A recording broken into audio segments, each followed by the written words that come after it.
I dreamed of a new approach to policy where we take a page from the playbook that everyone but us seems to use.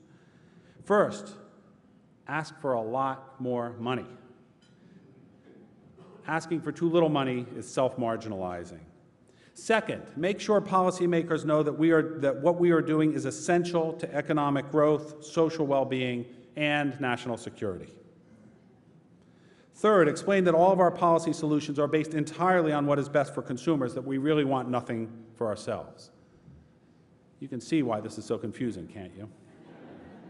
Fourth, I dreamed remembering what I learned from lobbyists I met almost 30 years ago when I worked on Capitol Hill. Make sure there are always enough customers. If we really want to approach policy in a more conventional and proven way, why would we want to pursue policies that could put us out of business? We don't need more capital, we need more customers.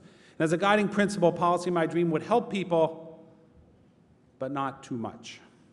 Robert Moses, the fabled power broker who built most of the highways, bridges, and tunnels around New York City, used to prepare studies that predicted the volume of traffic on his proposed roadways. When he went to the legislature for funding, he understated the volume so that he could go back later for money to build another entirely new highway. So if we want policies to ensure a steady supply of customers, we need to follow the time-tested approach of creating government programs that work, but that don't work too well. This would ensure a steady stream of people and places who need our products and services. Fifth, and this seemed particularly important in my dream, make sure anti-poverty programs are meritocracies. Make sure that money screens out people and places that do not merit support. After all, what does need have to do with poverty? Where possible, narrow support to ensure that small federal funding recipients will take good care of scarce taxpayer resources. We should not reasonably expect small nonprofits and CDFIs to manage federal money as well as, I don't know, Halliburton maybe? Sixth, use proven political marketing outreach techniques. For example, I can imagine a Strengthening America's Communities initiative, and I can imagine a banner that says, "Leave no community behind." And the music was peaking now, really disturbing my dream. We shall be free, we shall be free. Every day I'm saying, every day I'm praying, have a little faith, hold out, we shall be free.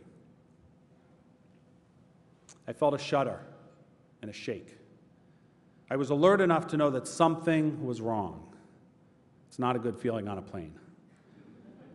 The air pressure in the cabin was changing. The pilot was speaking, I think shouting, but I could not make out his words. All around me, I sensed something, and it seemed like panic. Someone or something was shaking me. I felt a tug at my waist. My body jerked forward. I heard yelling, but the song would not let go. We shall be free, we shall be free.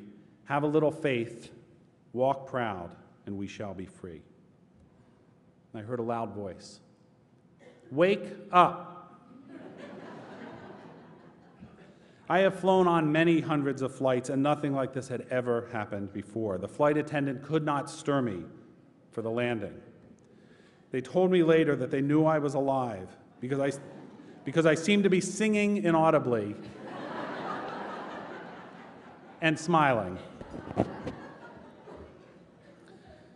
Joel Ben Izzy says that fact is stranger than fiction because fact does not need to conform to a storyline.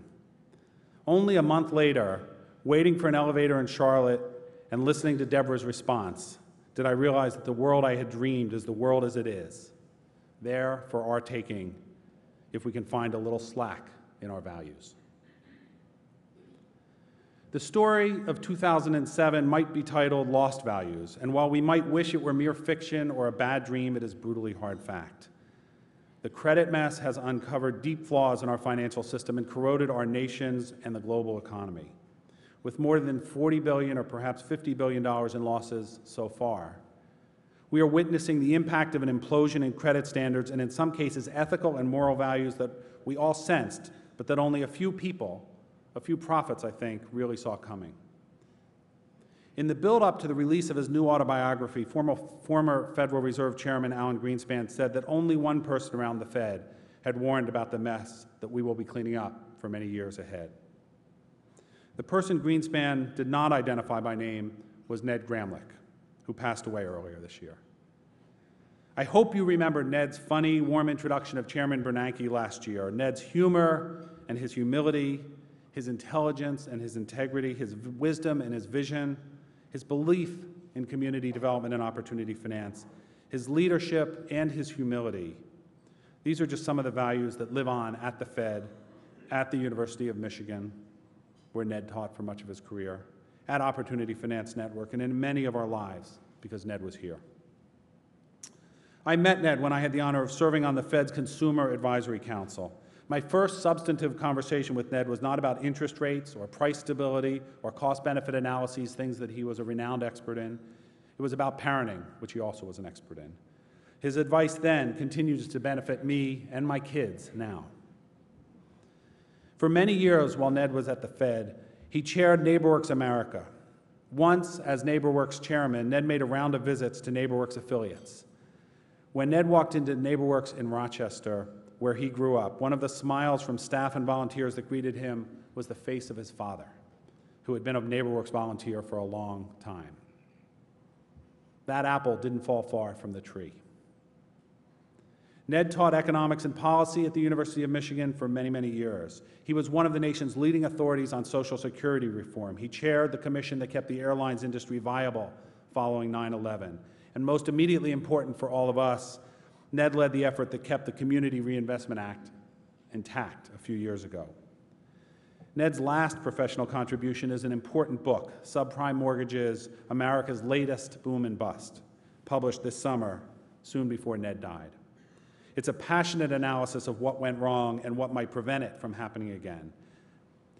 For just the last year, Ned served on the Opportunity Finance Network board, where he made an indelible impression on the lives, on the lives of many of us, and on the shape of our mortgage platform, and on the character of our board, and personally on me.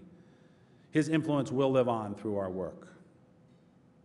Today, I'm proud to announce that OFN is honoring Ned's work and his legacy in two ways. First, the board of Opportunity Finance Network is awarding OFN's Lifetime Achievement Award posthumously to Ned Gramlich.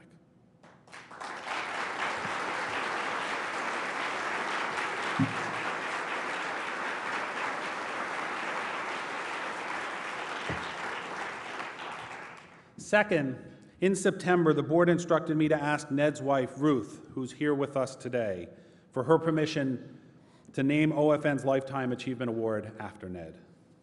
Ruth graciously agreed to join us today. In the future, we will be awarding the Ned Gramlich Lifetime Achievement Award for Responsible Finance to people who, like Ned, have dedicated their lives, and not just their work, to our shared enterprise. No one better represents the values that define Opportunity Finance than Ned. Ned bent the moral arc of the universe toward justice. Ruth, thank you for sharing Ned with us, with our industry, and with the many, many other people he reached and touched through his remarkable, exemplary life and career. We're honored that we can present an award to you today on behalf of the entire Opportunity Finance industry, and that you've agreed to let Ned's name live on through Opportunity Finance Network, as it will live on through your children and your grandchildren, through the University of Michigan, and through the policies that Ned shaped at the Fed and elsewhere.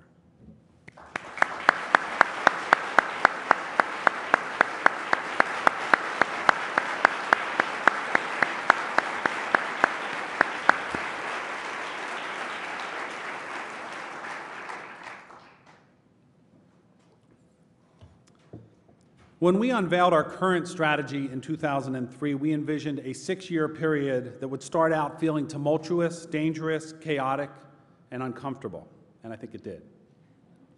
That would over time become creative, innovative, and exciting, and I know it did. And that would, we hoped, conclude feeling satisfying, right, and exhilarating, and I hope it does. We knew that the journey from the security of who we were to the promise of what we could be would be hard, as it has been, and that the results were far from certain. Most important, we knew that the time and the work between the beginning and the end would be risky, confusing, challenging, and satisfying.